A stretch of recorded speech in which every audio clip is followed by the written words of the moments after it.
I was fired from my job for being too professional, too proficient, too reliable,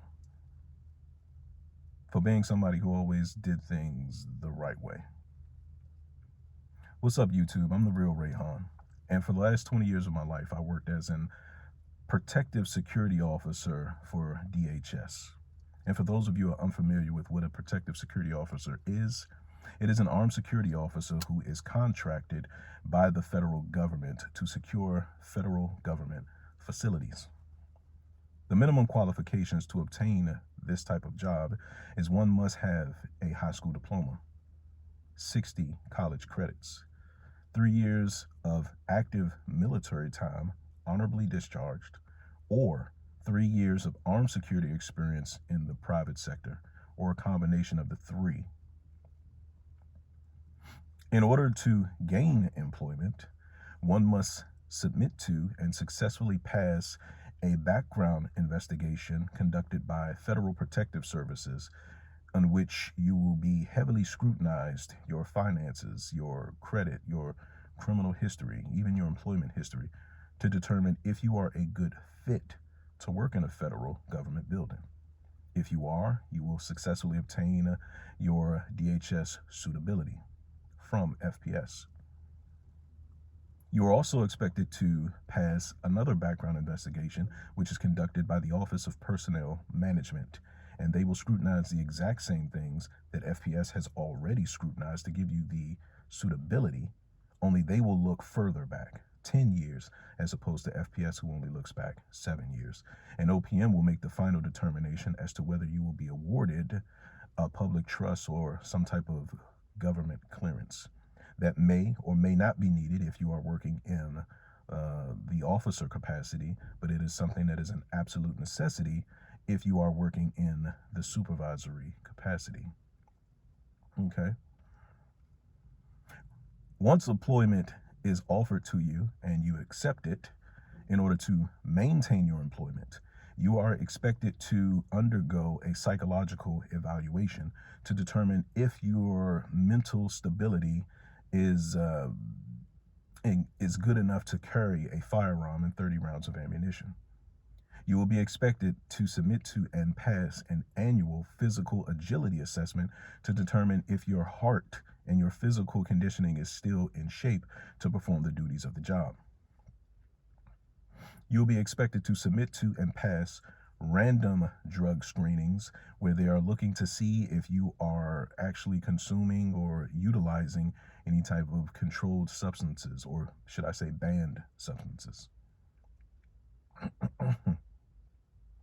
Despite having passed all of the qualifications that I just named, and I can assure you, while those qualifications may seem simple enough, there are a lot of people who are not pushed through the process because something in their finances or in their criminal history, something questionable comes up and they are disqualified from further consideration.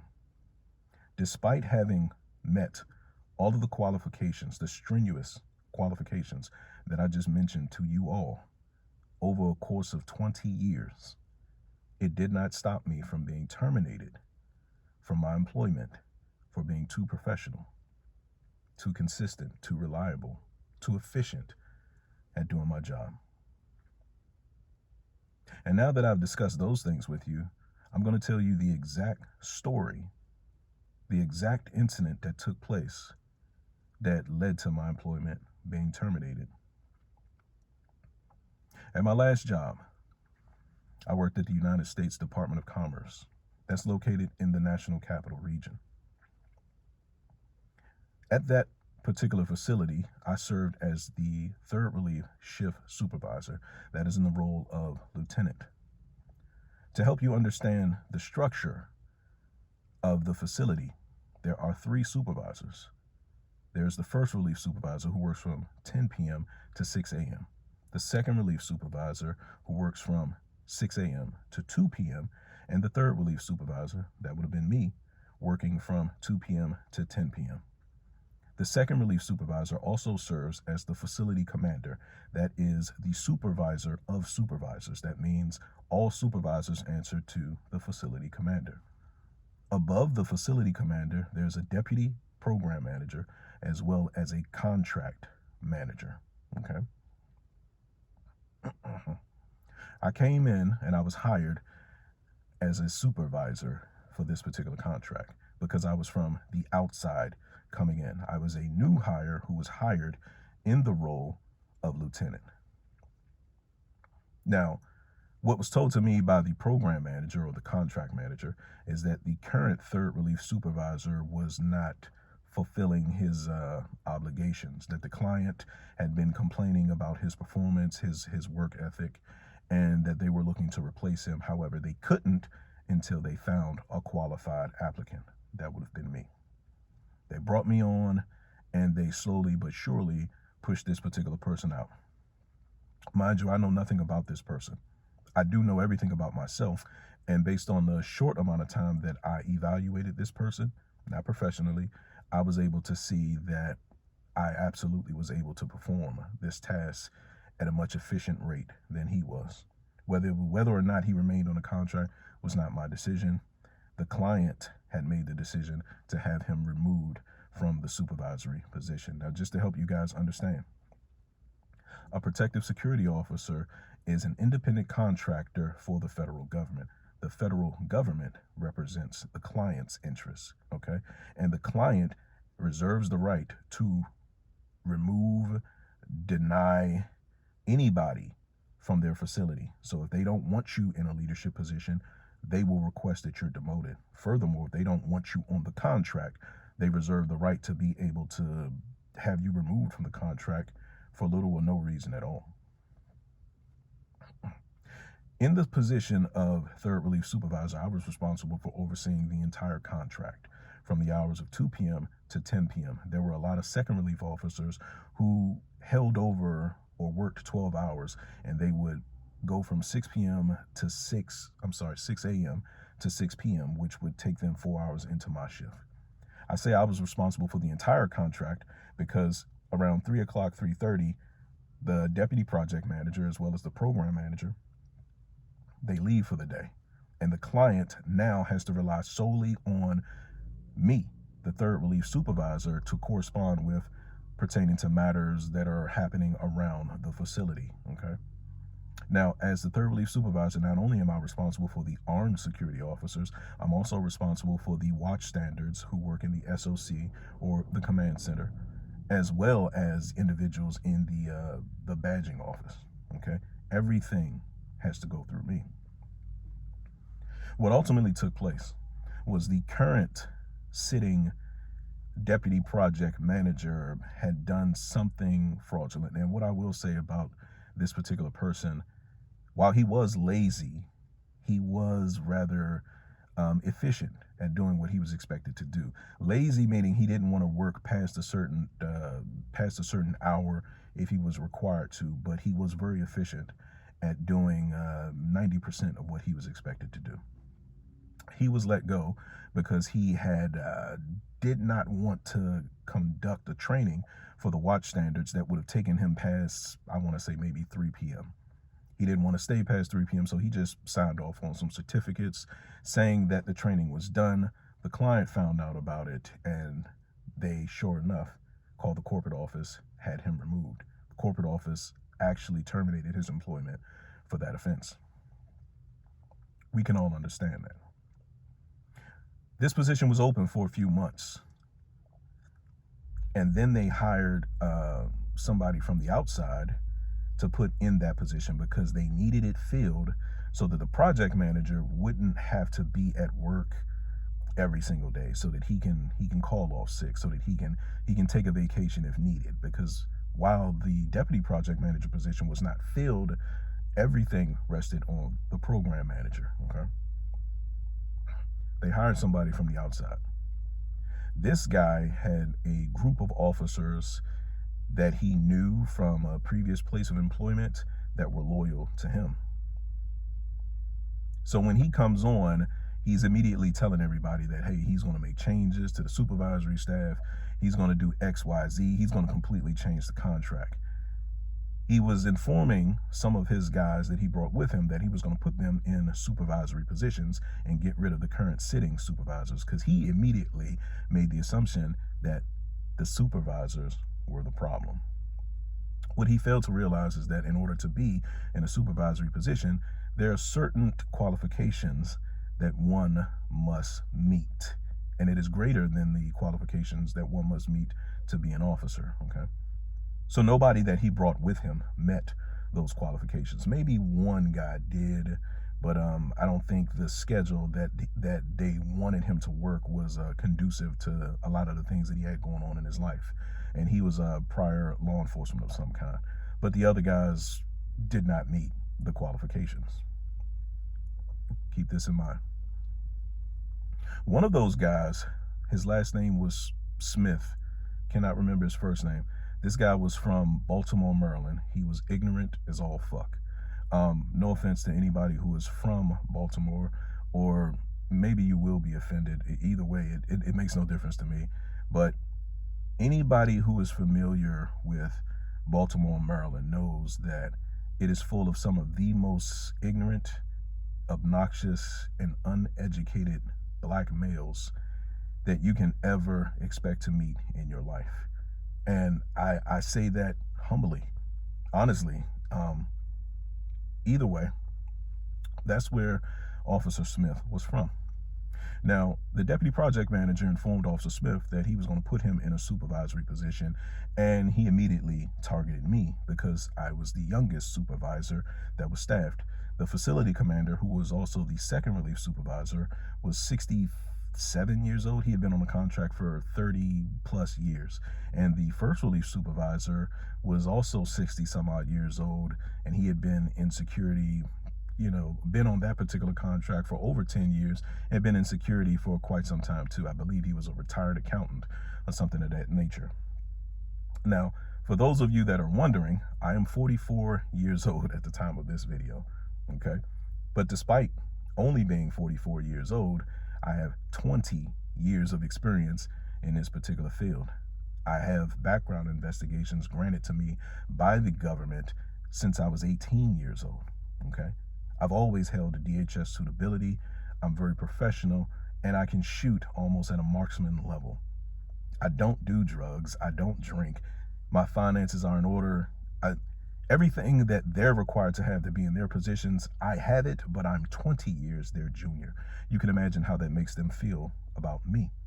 That will immediately make somebody be threatened by the fact that they are in their 60s, yet there's somebody who is just touching 40 who has the same amount of experience and qualifications as they do in the industry.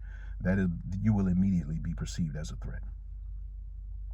In any case, Mr. Smith didn't meet the qualifications to be a supervisor, and his professionalism was, despite the fact being, I believe he was 58 years old, this particular officer behaved like a 13-year-old child, which is dangerous considering the fact that we carry firearms and 30 rounds of ammunition.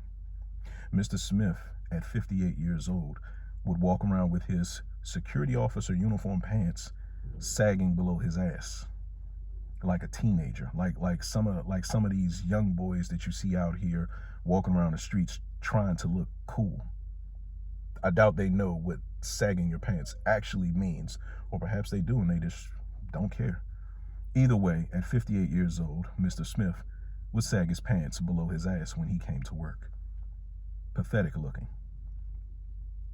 The client didn't care for Mr. Smith, okay? Mr. Smith would always do things that were causing the client to complain to the program manager about, why do we have an officer doing X, Y, Z, or why did I observe this officer doing X, Y, Z, or why was this officer in this area that he is not even supposed to be in?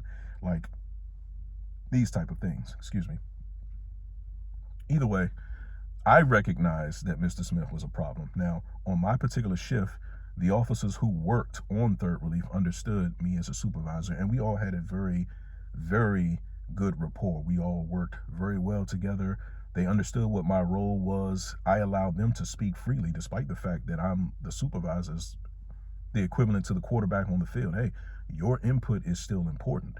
I will make the final decision, but I am going to consider anything that you have to say and then determine what is the best course of action for this shift to take in order to successfully complete this mission. They knew, they understood that. If they made a mistake and it was an honest mistake, they knew that I was going to go to bat for them. They knew I would go to war for them. They knew I was not handing anybody over to the client to be removed from the contract, and I would find ways to articulate what took place to reduce the negative impact of the consequences that could have been faced by one of my officers. Okay. However, there were few times where, or many times should I say, where officers from the second relief who worked with the second relief supervisor, who was also the facility commander, my direct supervisor, who would have to stay over until 6 p.m. because they worked on a 12-hour post, or either because they got held over because their relief called off. Either way, I was responsible for supervising these officers also. What ultimately happened was there was a lot of times that Officer Smith was scheduled to hold over till 6 p.m. And I started noticing that every time I gave this particular officer a directive, he would always have some type of rebuttal to it. Now, you guys know that I'm prior military. I understand what a direct order is. I've worked in, as I previously stated in this video, as a protective security officer for FPS or DHS for the last 20 years. I understand how to give an order. I also understand how to take an order. I understand the appropriate way to assess the person that I'm giving the order to and determine the correct way to give that personality type a directive as well. A lot of times, Officer Smith and I would not speak. I'm the kind of person where I can kind of, I have a good discernment of people. If I can kind of deem that your level of intellect is not on par with mine's, or that the stuff that you're talking about I have no knowledge of or no interest in learning about, we're not going to talk. Okay, it's that's very cut and clear for me. Either way, a lot of times he and I wouldn't speak because that was a determination that I made. Usually when we spoke, it was me giving him a directive to head to this post, or to go check this particular door, to conduct this particular thing that pertains to his job, all things that he signed up to do. And I noticed that there was always a rebuttal. I remember one particular time I caught him off of his post, and I'm like, hey, you got to go back to your post, bro. Your post is the main lobby. The main lobby is on camera and it's being monitored via CCTV. If the client looks at that camera and they don't see an officer on that camera, they're going to complain. And because management is gone, that complaint is going to come to me. His response was, oh man, I ain't got to do that. I ain't got to go back in there, man. There ain't no problem for me to be right here. Ain't no problem for me to be out there. It's just kind of like, my mind isn't comprehending the fact that he was given a directive to do exactly what his job entails him to do, exactly what he signed up to do in exchange for payment. And there was this rebuttal. I repeated myself, you need to go back to your post. And eventually he did. So I had to pull him aside. I'm like, I don't quite understand, man. Why is it that every time I give you a directive, you've always got like some type of rebuttal, some type of pushback, or something to say? Why is that? And he's like, man, let me tell you something, man. I don't know who you think I am, and da da da da. And I'm looking like, oh, no, you know what? I know that you're Officer Smith. I know that I'm, Lieutenant Rayhan. I know that I'm the authority figure here. I don't need to know who you are. I don't need to know where you're from or who you know. Only thing I need to know is that when I give you a directive that pertains to your job, that the client expects you to perform, that's what gets done. None of that other stuff matters to me in this particular place.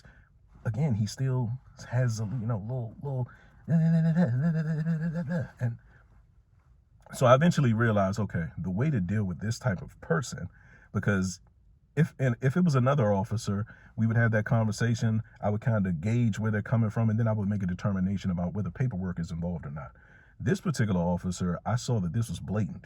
This wasn't a misunderstanding. It was a blatant attempt to be disrespectful. Ultimately, it came down to the deputy project manager, who he was friends with, told him that you don't have to listen to anybody other than me, because if they give you a directive that you don't like, They answered to me. This is where all of this egotistical and prideful rebuttals came from Officer Smith.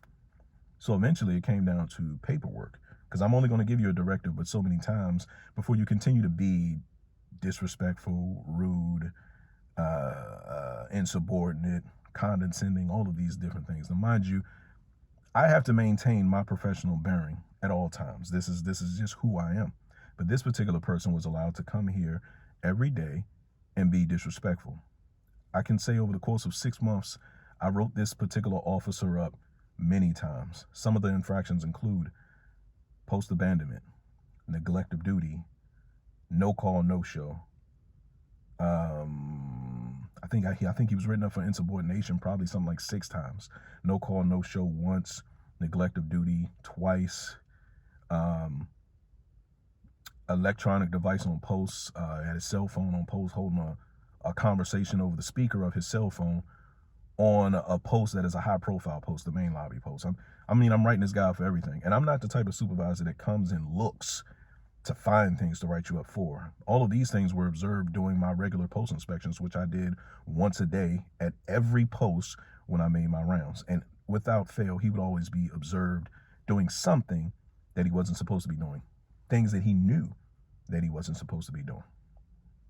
But I guess in his mind, he didn't care, because I don't like this particular supervisor. And my friend, the deputy project manager, told me I don't have to listen to anybody but him, which was his attitude, the attitude of a 13-year-old in a 58-year-old's body in a professional setting. Only then would you think that that behavior is acceptable. Anyway, after all of these write-ups, because after the write-ups got to probably like number 9 or number 10, I had to talk to management. I'm like, hey, listen, I don't quite understand what the issue is, but we need to get to the bottom of it, okay? Because there's only 2 things that really need to happen with the amount of disrespect that this officer has been exhibiting. Number 1, he doesn't need to hold over past 2 p.m. When my shift starts, he needs to be going home, so that it eliminates interactions that he and I have. Because he works from 6 to 2, I work from 2 to 10. There's almost no reason for us to cross paths outside of when I'm gearing him up or gearing him down at 2:15 p.m. or 2 p.m. I'm like, that's 1. Or you guys really need to figure out what consequences this officer is going to face for this behavior, because it's gone on long enough. Usually 4 infractions is enough to get you suspended, and the 5th one can get you terminated. This guy's on infraction number 10 and 11, and nothing's being done. Now, I knew that the reason nothing was being done was because the deputy project manager, who was over top of my supervisor, was using his influence to kind of protect this officer, so to say. He recognized that this officer is ignorant, this officer is obnoxious, this officer is so many negative adjectives I could use to describe this officer's personality and behavior, but he would protect him because of whatever relationship that they had. Eventually, I went to the corporate office and I said, hey, look, check this out. I've been having an issue with Officer Smith now for 6 or 7 months. I've followed the procedure of what a supervisor is expected to do in terms of progressive discipline, okay? Every infraction that he's committed, it's been documented. And I've written him up now 10, 11 times, and the behavior is still persisting. Now, these write-ups are designed to deter that type of behavior, to make a person understand that you can lose your job if this persists. You can lose pay if this persists. Hasn't worked. Now the issue has gotten to the point where I have to really, really try hard to maintain my professional bearing, because I'm from Southeast DC, okay? Now, I realize that where you're from really doesn't mean anything, but for those of you who understand how rough an area Southeast DC is to live, there are certain things that are kind of like you just know not to do, or you know immediately how to respond to it. Disrespect is one of the things that in Southeast DC, it'll get you punched in your fucking face We not hashing it out. We're not talking about what the fuck did you say? It's not. It's an immediate attack on your fucking face. You understand? Now, because this behavior has gone on for so long, I'm getting closer and closer and closer to the point of one day y'all gonna come in here and this motherfucker's gonna be unconscious on this floor because I kept telling y'all to do something about it and you didn't. So now I'm doing it. Okay.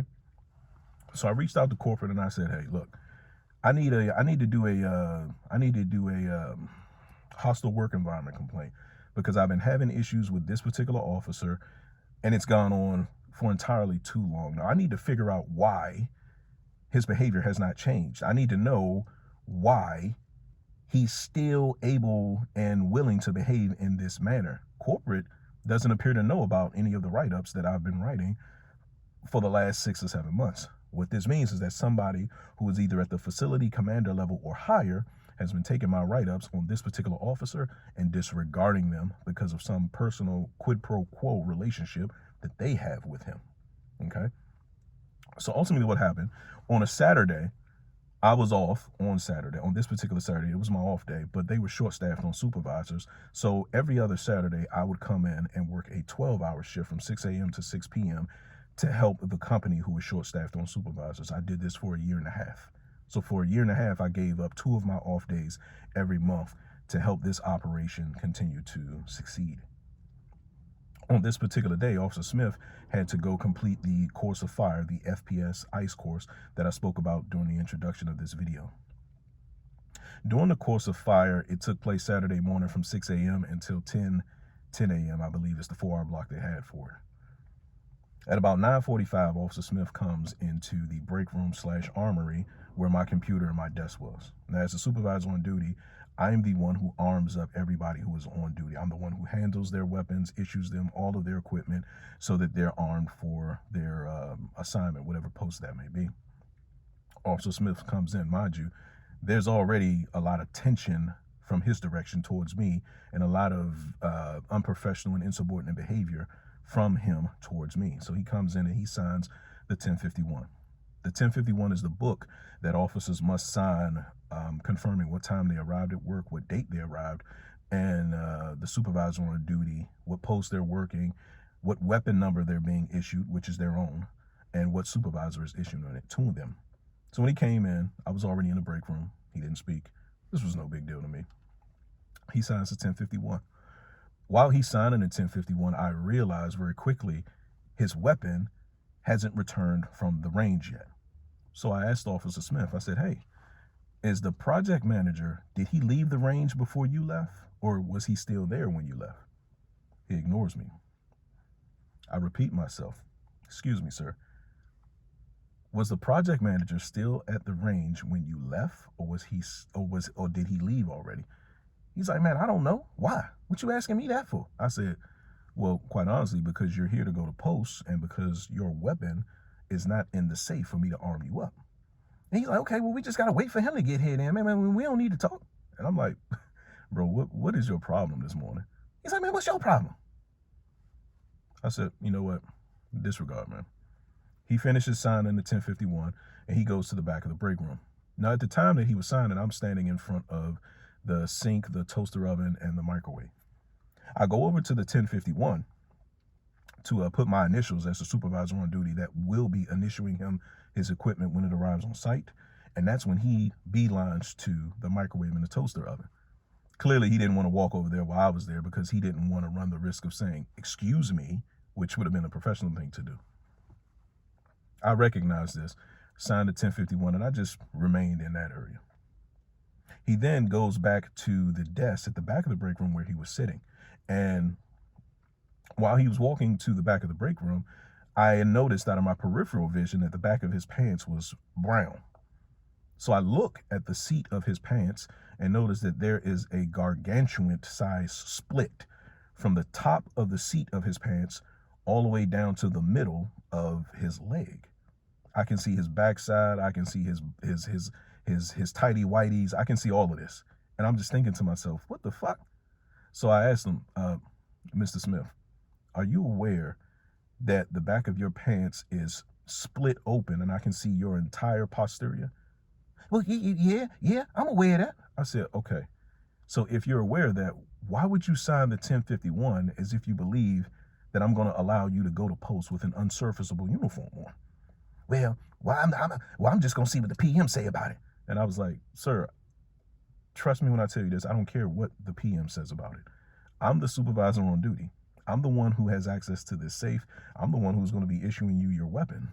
Okay? There's no way I'm sending you to post with the back of your pants looking like an explosion went off. Okay? There's no way that I'm gonna let you sit on post for 8 to 12 hours today with an unsurfaceable uniform, because if the client sees that, the first question they're gonna ask is, who the fuck was the supervisor on duty that armed this person up and let him come to post looking like this with his whole backside exposed, right? So I said, unless the PM is going to issue your weapon and accept full responsibility for you looking the way that you look, you're not going to post that way. So here are your options. You can go to the locker room and you can change your pants. You can borrow a pair of pants from somebody who is similar in size to you, or you can go back home to retrieve a pair of pants and report back to work. One of those three are the only options that you have. You will not go to post with an unserviceable uniform. In fact, I'm about to call the person who's scheduled to relieve you at 2 p.m., and I'm about to ask her if she wouldn't mind coming in right now. So in the event that you go home, you won't even have to come back. So I make the phone call to this particular officer. She's in agreement that she'll come in right now because she's one of the officers that loves overtime. She will work almost any time to get that overtime money. So I was like, I'll call you back in 15 minutes to confirm. He overhears this and he runs out of the armory, goes to the locker room. Now, in my mind, I'm still trying to process, why the hell would he come in here with a pair of pants that split open like that? But remember what I told you.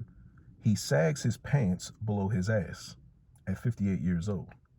Now, a part of the course of fire is we have to shoot from a kneeling position. Now, imagine if you're already sagging your pants below your ass and you have to go down into a kneeling position, what's going to happen? It's a high probability going to split your pants. And that's exactly what happened. So when I put two and two together, and it took me all of like maybe 90 seconds after he left, another officer who had gone to the range had came in to start signing in for shift. And I asked that officer, I said, hey, did something embarrassing happen to him at the range today? Because he came in here with an attitude. And he was like, you talking about Smith? Oh, man, I don't know. I shot first and then I left. I didn't stick around to see what everybody else did. I'm thinking that his pants must have split at the range, and that's why he has an attitude, because everybody must have been laughing at him when that took place. He's like, oh yeah, he's in the locker room now, sewing his pants together. And I said, he's sewing his pants together? And he's like, yeah, I had a needle and thread on standby in my locker, so he can sew his pants back together. And I'm like, bro, you might be the security officer MVP, because I don't know anybody that keeps a needle and thread on standby for situations like that. Crisis averted. Now I don't have to bring an officer in to create any overtime. I don't have to send him home. I can actually send him to post, and I can actually let the officer who's been holding over go home. Perfect. So about 5 minutes later, Smith comes back into the break room, armory.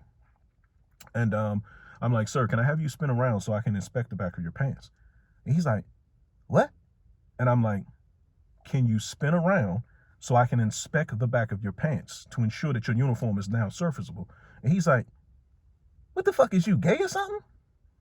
And I was like, what did you say to me? And he kind of froze up, like he knew he didn't fucked up. Like he knew that he didn't fucked up. I said, you know what? I tell you what, go ahead and retrieve your weapon, your ammunition, everything you need. Go ahead and head to post. I'm going to call you back down here in about an hour. I'm going to have some paperwork for you. He goes to post. I tell everybody who was in the break room, because it was a total of 3 officers, I'm like, check this out. Here's a statement paperwork. I need each one of you to write a statement on what you just heard, what you just observed, and what you heard. I need you to put that in a statement and sign it, so that when I attach all of that to this write-up, this is going to be the nail in the coffin. Because, mind you, asking somebody a question like that in a professional setting is actually illegal. You know what I mean? It's number one, it's none of your business what another person's sexuality is, but the fact that you ask somebody a question like that can be deemed as sexual harassment. I did his write-up, insubordination, gross misconduct. I emailed that to the facility commander, the deputy program manager, and the project manager, and I was very adamant that something be done about this, and it be done immediately. Okay? I come to work the next day, and the facility commander is very very kind of on edge about the paperwork. He knows how serious of an offense has just been committed by this officer. He also knows how many infractions this officer has already committed, and he knows how adamant I'm going to be about justice being served. Like I said, I already explained to you guys that he's might be one straw away from breaking the camel's back. It's becoming harder and harder each day for me to maintain my professional bearing with somebody who's constantly antagonizing me, and you guys aren't doing anything about it. It kind of came off to me like they wanted me to cave, like they wanted me to just explode in there so they can say we finally got him to broke, got him to break, got him to broke. So we finally got him to break. That's what we was waiting for. That's what we was waiting for him to go over the top like that. Okay. So what happened was, after that, I called, I told you, mind you, I had already called the corporate office and I said I wanted to do a hostile work environment complaint so that they would have to investigate management and figure out why this officer is allowed to behave this way and nothing's being done. So when corporate made contact with the facility commander, the program manager, the deputy project manager, okay, and started to inquire about these issues and all these write-ups with this particular officer and this supervisor and why nobody's doing anything about it, the facility commander, the deputy program manager, and the contract manager all knew at that point they were about to be looked into. So what happened was my supervisor, the facility commander, who had been there for 35 years, used his influence over the COTAR, who is a federal employee, who is kind of like the mediator between the client and the security company. He used his influence over the COTAR and told the COTAR, send an email to the corporate office and tell the corporate office that you no longer want this supervisor on the contract. Simply doing that will be enough for that supervisor to be removed and to make this entire investigation go away, because they already know that I am going to tell everything like it is. I'm not intimidated by anybody there. I'm not going to let up from the truth. And they all knew that they all played a very critical role in why the behavior had gone on as long as it had. An email went from the COTAR, whose last name was Smith, also, ironically, to the corporate office saying, I want this supervisor removed from my contract. Mind you, he doesn't have to provide a reason. And the next day, I was getting dressed to go to work, ready to, stick a fork in this guy, because he's done, I already know it. And I get a phone call from the facility commander, my direct supervisor. Now, I normally leave out to go to work at about 12:30 so I can get there at 1. And mind you, I'm not due into work until 2, so I normally just sit in my car for an hour. 12:30, phone rings, answer the phone. He's like, yeah, man, look, yeah, you can go ahead and stay home, man. They don't want you coming to work today, man. You being suspended, you know what I mean? I said, suspended? And he like, yeah, man, apparently, man, the COTAR, he must have sent the email up to the corporate office about you or something like that. So the corporate office trying to figure out what they gonna do or what's going on. I'm like, what the hell you mean? He sent an email to the corporate office about me. I'm the most, all I'm thinking is I'm the most professional supervisor on the contract, and I haven't done anything to warrant him sending an email about me. Now, the facility commander, my direct supervisor, was the person who made that call, but he's also the same person who influenced the COTAR to send the email in the first place. He's one of those bitch motherfuckers that like to throw stones and hide his hand. He like to create the confusion, but then try to act like he don't know what's going on. Okay. Next thing you know, I get a phone call an email from I guess the president of the company. I'm not sure whether he's the president or what he was, and he was like, yeah, we received an email from the COTAR down at the building, and he says he wants you removed from the contract. And I'm like, is there a reason that he provided? Because in my mind, I'm thinking he has to give you a reason. He doesn't. The client reserves the right to be able to remove somebody from the contract whenever they want. And as a result of that email, my employment was terminated. Not because I had done anything wrong. Not because I was somebody that came to work late or was unprofessional or unreliable. You guys, I just explained to you how I sacrificed 2 of my off days every month for a year and a half because they were short-staffed. I just explained to you guys that despite being from a rather rough neighborhood in Washington, D.C., I was placed in a position where I was expected to maintain my professional demeanor in the face of adversity that was constantly being presented to me by this ignorant, obnoxious, and unprofessional officer. I just explained to you guys all the qualifications that I had to meet and maintain in order to not only gain employment, but to remain employed in that particular career field for 20 years. And despite doing everything the right way, my employment was terminated for being too professional, too efficient at my job, and for always doing the right thing.